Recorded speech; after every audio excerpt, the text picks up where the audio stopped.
आप सबका स्वागत है फिर से एक नए वीडियो में। तो इस वीडियो में हम बात करने वाले हैं आपके 10th क्लास की संस्कृत के पेपर के बारे में, जो आपका पूरा का पूरा संस्कृत का पेपर है मैं यहाँ पर सॉल्व कराने वाला हूँ। तो बस वीडियो को आपको पूरा का पूरा लास्ट तक देखते रहना है। अगर आप चैनल पर पहली बार तो चैनल को आपको यहाँ पर सब्सक्राइब कर लेना है। तो जो भी इसमें क्वेश्चन आपके पेपर में बनने वाले हैं वो सारे के सारे क्वेश्चन आपको मैं इस वीडियो के माध्यम से सॉल्व कराने वाला हूँ। तो वीडियो को आपको ज़्यादा से ज़्यादा शेयर करना और चैनल को सब्सक्राइब कर लेना है। अगर इसका PDF चाहिए तो वीडियो को पूरा का पूरा लास्ट देखिए। इसके लास्ट में मैं बता दूंगा आपको कि PDF इसका कहाँ मिलने वाला है। तो बस चैनल पर आपको बने रहना और वीडियो को ज़्यादा से ज़्यादा शेयर करना है। तो यहाँ पे आप देख सकते हैं कि आपके सामने यहाँ पे आपको रोल नंबर लिख लेना अपना। इसके अंदर टोटल 23 प्रश्न पूछे जाने वाले हैं। ये आपका यहाँ पर सेट ए होने वाला है, जो आपका यहाँ पर संस्कृत का पेपर होने वाला है और 3 घंटे का इसमें आपको समय मिलने वाला है। और टोटल आपका ये पूरा का पूरा पेपर 75 नंबर का होने वाला है। अगर आपको पूरे के पूरे 75 नंबर चाहिए तो इस वीडियो को पूरा का पूरा देख लेना, 1 से 2 बार इसको अच्छे से देख लेना पेपर देने से पहले। तो आपके पूरे के पूरे नंबर 75 के 75 नंबर आपके इसी वीडियो के माध्यम से मिल जाएंगे।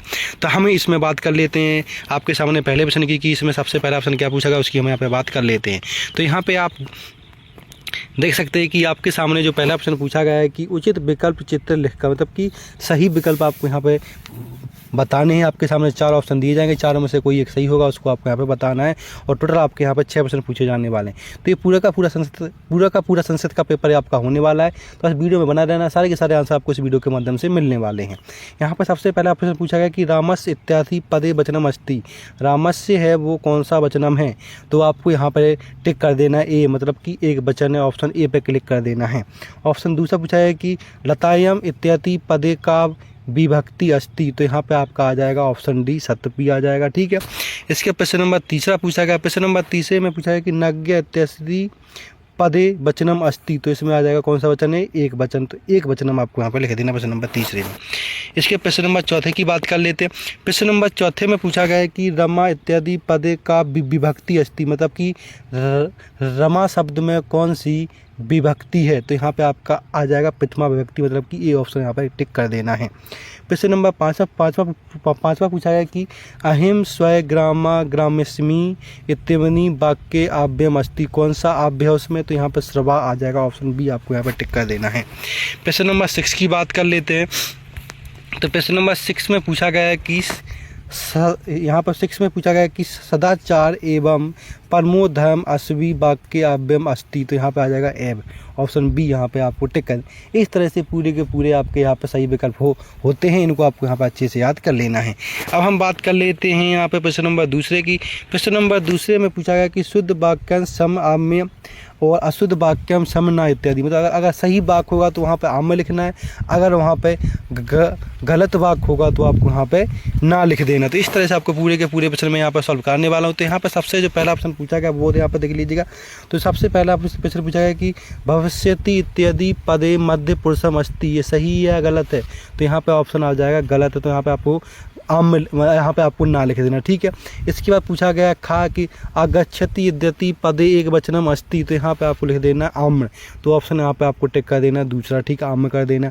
प्रश्न नंबर तीसरा पूछा गया कि पठित इत्यादि पदे लट लटकार अस्ति, ये सत्य असत्य, ये आपका यहाँ पर सत्य हो जाएगा, तीसरा आपको सत्य कर लेना है। चौथा पूछा है कि गच्छन्तु इत्यादि पदे लटलकार अस्ति, ये सत्य असत्य, ये आपका यहाँ पे असत्य हो जाएगा, तो इसको भी आपको यहाँ पे असत्य कर लेना है। ठीक है। इसके प्रश्न नंबर ड़ा पूछा गया है कि प्रचार इत्यादि पदे प्रा उपसर्ग अस्ति, मतलब कि प्रचार में प्रा उपसर्ग सत्य या असत्य है, तो ये आपका यहाँ पर सत्य हो जाएगा। प्रश्न नंबर 4 पूछा है कि निधन इत्स्मृति पदे निस उपसर्ग अस्ति, इसमें कौन सा उपसर्ग है वो देख लेना आपको यहाँ पे आपको इस तरह से आपके पूरे के पूरे यहाँ पे जो सत्य असत्य वो पूरे के पूरे यहाँ पे होते हैं, इनको आपको यहाँ पे अच्छे से याद कर लेना है। अब हम बात कर लेते हैं यहाँ पे प्रश्न नंबर तीसरे की। प्रश्न नंबर तीसरे में आपसे यहाँ पे पूछा गया है कि मैचिंग करनी है, जो आपको यहाँ पे सही मिलान मिलाने हैं, तो आपको मैचिंग पूरी की पूरी मैं यहाँ पे आपको कराने वाला हूँ। बस वीडियो में आपको बना रहना है और वीडियो को पूरा का पूरा लास्ट दिखते रहना है। तो यहाँ पर जो सबसे पहला प्रश्न पूछा गया कि विद्यालय को आपको यहाँ पे दीर्घ स्वर संधि में मिला देना तीसरे में। खा पूछा गया कि चौरथ भव्यम, तो ये आपको यहाँ पर मिला देना पंचवी तत्पुरुष में, आपको चौथे में इसको मिला देना है। इसके बाद प्रश्न नंबर आपसे ग पूछा गया कि मनोरथ को आपको विसर्ग संधि से मिला देना है। रामकृष्ण को आपको द्वंद्व समास से मिला देना, और यहाँ पर जगदीश को आपको ब्रज संधि से मिला, व्यंजन संधि से मिला देना, और पीतम्बरा को आपको बहुब्रीहि समास से मिला देना है। इस तरह से आपको सारी की सारी मैचिंग, पूरी की पूरी मैचिंग मिला लेनी है, जो आपके पेपर के लिए बहुत ही इंपॉर्टेंट है होने वाली। जो यहाँ पे बताया गया वो बहुत ही इंपॉर्टेंट है आपके लिए, तो पूरा का पूरा वीडियो देखते रहना और सारे के सारे प्रश्न आपको यहाँ पर सॉल्व कर लेने हैं। अब हम बात कर लेते हैं यहाँ पे प्रश्न नंबर चौथे की। प्रश्न नंबर चौथे में क्या पूछा गया है, तो उसको भी आपको पूरा का पूरा यहाँ पे देख लेना है। प्रश्न नंबर चौथे में पूछा गया है कि एक पदे उत्तर लिखित, मतलब कि एक शब्द में उत्तर लिखना है या एक वाक्य में उत्तर लिखना है। जो आपके टोटल यहाँ पर 4 प्रश्न तक पूछे गए हैं, तो इसको भी आप यहाँ पर ध्यान से देख लीजिएगा। तो यहाँ पर पहला प्रश्न पूछा गया कि का पठित बान इत्यादि पदे का प्रत्यय अस्ति, तो यहाँ पर आपको पहले में लिखना है कतवतु लिख देना, ठीक है, पहले में। दूसरा पूछा गया कि गंतुम इत्यादि पदे का प्रत्यय अस्ति, इसमें कौन सा प्रत्यय है, तो यहाँ पर तुमुन प्रत्यय लिख देना, ठीक है। प्रश्न नंबर ग पूछा गया कि वर्तमान इत्यादि पदे का प्रत्यय अस्ति, तो यहाँ पे सानच लिख देना है, ठीक है, गा में। और घा पूछा गया आपसे कि सर्वदा सर्वकृष का बलवती, तो यहाँ पे आपको बुद्धि लिख देना है प्रश्न नंबर घा में।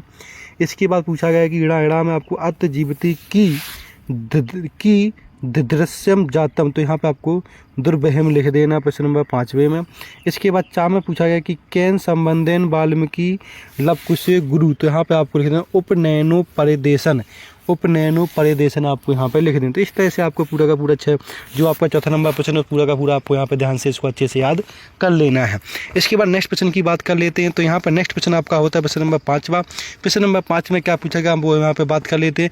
तो प्रश्न नंबर 5 में आपसे पूछा गया कि रिक्त स्थानों की पूरी पूर्ति करनी। यहाँ पे ऊपर नीचे ऊपर आपको यहाँ पर आपके सामने रिक्त स्थान दे रखे हैं, उनको पढ़ के आपको नीचे दिए गए फिलिंग द ब्लैंक्स में इसको पूरा का पूरा भर लेना है। तो यहाँ पर सबसे पहले में क्या आने वाला वो यहाँ पे हम देखने वाले हैं। तो पहले प्रश्न पूछा है कि मधुर अभि गीतम इत्यादि पदयों डैश विशेषम अस्ति, तो यहाँ पे आपका आ जाएगा गीतानी। तो क्या आ जाएगा पहले में आपको गीता ही लिख देना है। दूसरा पूछा गया कि सुंदर बालका इत्यादि पदयों डैश विशेषम अस्ति, तो यहाँ पे आपका आ जाएगा सुंदरम, ठीक है, दूसरे में। तीसरे में पूछा गया कि अम्न इत्यादि पदम पायो प्रभति, तो यहाँ पे आ जाएगा रसालम आ जाएगा प्रश्न नंबर 3 गा में। प्रश्न नंबर 4 में पूछा गया कि शरीरम इत्यादि पदम डैश तनु पर्यभक्ति, तो यहाँ पे आपका आ जाएगा तनु आ जाएगा गा में। रा में पूछा गया कि सुलभ का विलोम शब्द क्या होगा, तो यहाँ पे आपका आ जाएगा दुर्लभ भर देना है। इसके बाद 4 में पूछा गया कि सार्थक इत्यादि पदे विलोम, तो यहाँ पे आपका आ जाएगा निरर्थक। तो इस तरह से आपको पूरे के पूरे फिल इन द ब्लैंक्स भर लेने जो आपके पेपर की दृष्टि से बहुत ही इंपॉर्टेंट होने वाले। इनका आपको स्क्रीनशॉट लेके इनको आपको यहाँ पर अच्छे से याद कर लेना है। अब हम बात कर लेते हैं यहाँ पे प्रश्न नंबर 6 से 10 तक के। तो यहाँ पे आप देख सकते हैं कि प्रश्न नंबर यहाँ पे लिखा है कि प्रश्न नंबर क्रमांक 6 से 10 तक जो प्रश्न पूछे जाने वाले पूर्व वाक्य में इनको लिखना है। 2 नंबर के प्रश्न होने वाले हैं और दो प्रश्न दिए जाएंगे, 2 में से कोई एक प्रश्न आपको यहाँ पे करने वाले। तो प्रश्न नंबर 6 को देखेंगे जिसमें पूछा गया है कि इस वाले प्रश्न का क्या होता है। प्रश्न नंबर 7 देख लीजिएगा, 7 का अथवा दोनों प्रश्न देख लेने जो आपके यहाँ पर टोटल 2 नंबर के प्रश्न होने वाले हैं। इसके बाद प्रश्न नंबर इन सब का आंसर भी देखने वाले। तो यहाँ पे देख सकते हैं कि प्रश्न नंबर 6 का आंसर ये है पूरा का पूरा, अथवा वाला भी, दोनों जो भी आपको इसमें से इजी लगे वो आप यहाँ पर प्रश्न कर सकते हैं जो आपकी पेपर की दृष्टि से बहुत ही इंपॉर्टेंट होने वाले हैं। इसके बाद प्रश्न नंबर 7 की बात कर लेते। तो प्रश्न नंबर 7 में पूछा गया था कि राम्य कुशलम कंठ कलस्य स्पर्श की दृश्य अस्ति, तो इसका आंसर लिख लेना है। अथवा वाले का आंसर भी, दोनों का आंसर दोनों में से किसी एक को कर लेना, आपके 2 नंबर पूरे के पूरे यहाँ पे हो जाते हैं।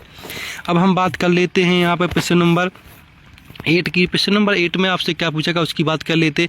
प्रश्न नंबर 8 में पूछा गया कि कैन संबंधु नस्ति, अथवा में पूछा गया कि मयूर कथम नित्य मुद्रम स्थिति भोक्ति। प्रश्न नंबर 9 में पूछा गया है कि वस्तुतः चोर कश अस्थिति, अथवा में पूछा गया कि सरस शोभा कैन भवती, प्रश्न नंबर 9 में। तो इस तरह से इन दोनों में से कोई प्रश्न कर लेना, आपके 2 नंबर पूरे हो जाएंगे। इन सब के आंसर मैं यहाँ पे देखने वाला हूँ। तो प्रश्न नंबर 8 का आंसर है, यहाँ पे आप देख सकते हैं कि 8 का आंसर है आपके सामने। तो यहाँ पे प्रश्न नंबर 8 का आंसर है। 8 वाले प्रश्न में पूछा गया था आपसे कि कैम संबंधु नस्ति का उत्तर आपको यहाँ पे। तो यहाँ पे प्रश्न नंबर 8 का आंसर पूरा का पूरा आपने यहाँ पे देख लिया था। प्रश्न नंबर 9 में देख सकते हैं यहाँ पे पूछा गया था कि वस्तुतः चोर का अस्थिति, तो यहाँ पे 9 का आंसर अथवा का दोनों का आंसर दे रखा है। इन दोनों में जो भी जी लगे वो आप यहाँ पे प्रश्न ध्यान से याद कर सकते जो आपके पेपर के लिए बहुत ही इंपॉर्टेंट है। प्रश्न नंबर 10 देख लीजिएगा। 10 में पूछा गया था, 10 का दोनों के दोनों आंसर हैं आपके सामने, इन दोनों में से कोई प्रश्न कर लेना, आपके पूरे के पूरे नंबर 2 नंबर यहाँ पे पक्के हो जाते हैं। प्रश्न नंबर हम यहाँ पे आपके सामने 11 की बात करने वाले। 11 में आपके सामने 3 प्रश्न पूछे गए, तीनों के तीनों प्रश्न आपको यहाँ पे करने वाले हैं, तीनों के तीनों प्रश्नों के आंसर हम यहाँ पे आपको दिखाने वाले हैं। तो प्रश्न नंबर 10 देख लीजिएगा। प्रश्न नंबर 11 तीनों के तीनों प्रश्नों को आपको यहाँ पे अच्छे से याद कर लेना, जो आपके पेपर की दृष्टि से बहुत ही इंपॉर्टेंट है, होने वाले हैं। तो 2 नंबर का ऑप्शन होता है आपके यहाँ पे होता है। तो प्रश्न नंबर 11 देखेंगे। प्रश्न नंबर 11 में आपके सामने पहला प्रश्न ये था, दूसरा प्रश्न और तीसरा प्रश्न। तो यहाँ पर देख लीजिएगा, इन तीनों के तीनों प्रश्नों के उत्तर आपको यहाँ पर दे रखे हैं। इन सारे के सारे प्रश्नों को आपको यहाँ पर अच्छे से याद कर लेना है। अब हम बात कर लेते हैं प्रश्न नंबर 12 की। प्रश्न नंबर 12 में आपके सामने रिक्त स्थान दे रखे हैं यहाँ पर 3, इन तीनों के रिक्त स्थानों को आपको यहाँ पर ध्यानपूर्वक भर लेना है। तो इन तीनों के तीनों आंसर यहाँ पर देखने वाले हैं। तो प्रश्न नंबर 12 में देख सकते हैं यहाँ पे रिक्त स्थान भरने थे, जहाँ पर पूछा गया था कि सब्बधानम, पहला कि सब्बाधम ना चरित्रलोपति। तो यहाँ पर राम लब कुशेपति कथिति लिख लेना था, यहाँ पे भी राम, यहाँ पे भी राम। आपको यहाँ पे राम राम पूरा लिखने वाले थे और पूरा का पूरा आंसर आपको यहाँ पे कर लेना अच्छे से प्रश्न नंबर 12 का, ठीक है। इसके बाद प्रश्न नंबर 13 देखेंगे। प्रश्न नंबर 13 में आपको यहाँ पे शुद्ध वाक्य लिखने थे, शुद्धकरण कर लेना था इनको। तो प्रश्न नंबर 13 देख लेना है। प्रश्न नंबर 13 में ये पूरे के पूरे शुद्ध वाक्य दे रखे हैं। जो 3 प्रश्न आपके यहाँ पे पूछे गए, तीनों के तीनों प्रश्नों का आंसर हमने यहाँ पे आपके सामने दे रखा है। तीनों के तीनों प्रश्नों को आपको यहाँ पे अच्छे से याद कर लेना है। अब हम बात कर लेते हैं यहाँ पर नेक्स्ट प्रश्न की। नेक्स्ट प्रश्न आपके यहाँ पर प्रश्न नंबर 14 पूछा गया, जिसके अंदर आपके सामने ऊपर फिल इन द ब्लैंक्स दे रखे हैं। इन सारे के सारे फिल इन द ब्लैंक्स को नीचे दिए गए प्रश्नों में आपको यहाँ पर ध्यानपूर्वक भर लेना है।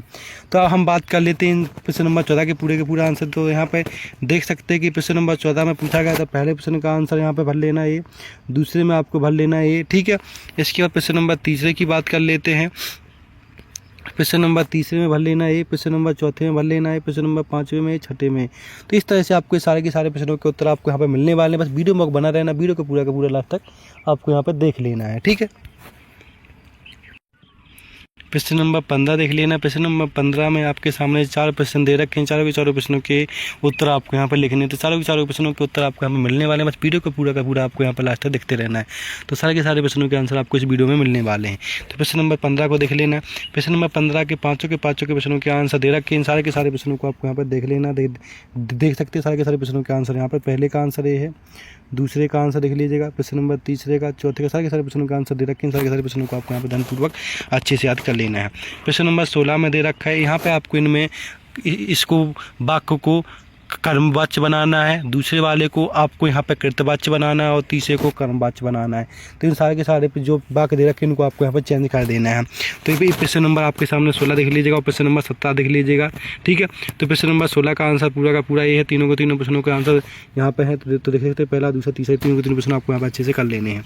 प्रश्न नंबर 18 देख लीजिएगा। 18 में आपके सामने एक काव्यांश दे रखा है, पूरे के पूरे गद्यांश को बढ़ के नीचे दिए गए प्रश्नों के उत्तर देने हैं। तो यहाँ पर 3 प्रश्न पूछे गए, तीनों के तीनों प्रश्नों के आंसर आपको इस वीडियो में मिलने वाले। बस वीडियो को पूरा का पूरा आपको यहाँ पर लास्ट तक देखते रहना है। तो यहाँ पर देख लीजिएगा आपके सामने यहाँ पर अथवा वाला प्रश्न जो भी आपको जी लगे वो आप यहाँ पर प्रश्न नंबर कर सकते हैं। प्रश्न नंबर 17 का आंसर देख लीजिएगा, ये आपके सामने प्रश्न नंबर 17 का आंसर है, ये 18 का आंसर है। जहाँ पे आपसे 4-5 प्रश्न पूछे गए, सारे प्रश्न आपको यहाँ पर अच्छे से कर लेना, ठीक है। प्रश्न नंबर 18 का देख लीजिएगा, ये पूरा का पूरा 18 नंबर प्रश्न का आंसर आपके सामने दे रखा है। इस पूरे के पूरे प्रश्न को आपको यहाँ पर अच्छे से याद कर लेना है। अब हम बात कर लेते हैं यहाँ पर 18 का पूरा आपको कर लेना है। ये यहाँ पे आपके सामने अथवा वाला प्रश्न था, इसको पूरा का पूरा आपको यहाँ पे ध्यानपूर्वक कर लेना। जो भी जी लगे वो आप यहाँ पे प्रश्न कर सकते हैं, ठीक है। प्रश्न नंबर 18 का अथवा वाला का आंसर पूरा। इसके 19 का देख लीजिएगा। 19 में आपके सामने एक पद्यांश दे रखा है, पद्यांश को पढ़कर नीचे दिए गए प्रश्नों के आंसर देने। जो आपके 3 नंबर के 3 प्रश्न पूछे गए हैं, 3 नंबर आप पूरे होने वाले। अथवा में से भी आप यहाँ पे कर सकते हैं, जो भी इजी लगे वो आप यहाँ पे प्रश्न यहाँ पे आप कर सकते हैं, जो आपको यहाँ पे इजी लगे। तो यहाँ पे देख सकते हैं प्रश्न नंबर 19 का आंसर 3 के 3 प्रश्न पूछे गए हैं और यहाँ पे अथवा वाला प्रश्न तीनों के तीनों जो भी इजी लगे वो आप यहाँ पे प्रश्न याद कर सकते हैं। प्रश्न नंबर 20 की बात कर लीजिएगा। 20 में आपके सामने एक नाट्य काव्यांश दे रखा है। इस नाट्य काव्यांश को पढ़ के नीचे दिए गए प्रश्नों के आंसर देने। जो आपके 3 प्रश्न पूछे गए हैं, अथवा वाला भी प्रश्न है, जो भी इजी लगे वो आप यहाँ पे याद कर सकते हैं। प्रश्न नंबर 20 का आंसर देखेंगे तो पहले का आंसर है, दूसरे का और तीसरे का आंसर, तीनों के तीनों प्रश्नों के आंसर यहाँ पे दे रखे, इनको आपको अच्छे से याद कर लेना। और यहाँ पे अथवा वाला प्रश्न का भी आंसर दे रखा है, जो भी जी लगे वो आप यहाँ पे प्रश्न नंबर याद कर सकते हैं। इसके बाद प्रश्न नंबर 21 देखेंगे। प्रश्न नंबर 21 में आपको अवकाश के लिए प्रार्थना पत्र लिखना था, जो आपका यहाँ पर 4 नंबर का होने वाला है। तो प्रश्न नंबर 21 का पूरा प्रार्थना पत्र दे रखा है संस्कृत में, तो पूरा का पूरा आपको यहाँ पर संस्कृत में लिख लेना है, ठीक है। देख लीजिएगा, पूरा का पूरा है आपके सामने प्रार्थना पत्र, जो आपको यहाँ पर संस्कृत भाषा में लिखना है। तो इस पूरा का पूरा आपको यहाँ पर अच्छे से इसको याद कर लेना है, ठीक है। इसके बाद प्रश्न नंबर हम अथवा वाले की बात करेंगे। यहाँ पे आपको एक पत्र लिखना था आपके भाई के लिए, विवाह के लिए जो आमंत्रित किए थे अपने मित्र को, ठीक है। तो यहाँ पे ये आपके पूरा का पूरा लेटर दे रखा है, इस लेटर को भी आपको अच्छे से याद कर लेना है, जो आपके संस्कृत का होने वाला है। इसके बाद हम बात करने वाले प्रश्न नंबर 22 की। प्रश्न नंबर 22 में आपके सामने एक आप पठित गद्यांश दे रखा है। इस गद्यांश को पढ़कर नीचे दिए गए 4 प्रश्नों का आंसर देने हैं, जो आपके टोटल 4 नंबर का होने वाला है। तो इस 4 के 4 प्रश्नों को पढ़कर नीचे दिए गए प्रश्नों का आंसर आपको दे देने। तो प्रश्न नंबर 22 में देखेंगे, प्रश्न नंबर 22 में पहले का आंसर ये है, दूसरे का आंसर देख लीजिएगा। इसके बाद प्रश्न नंबर तीसरे का और चौथे का आंसर ये आपके सामने है। इसके बाद प्रश्न नंबर 23 देख लीजिएगा। प्रश्न नंबर 23 में आपसे पूछा गया था कि किसी एक विषय पर आपको निबंध लिखना है। आपके सामने 4 विषय दे रखे, चारों में से किसी एक विषय पर आप यहाँ पे निबंध लिख सकते, जो आपके पेपर के लिए बहुत ही इंपॉर्टेंट होने वाला। तो यहाँ पे प्रश्न नंबर 23 का आंसर देख लीजिएगा।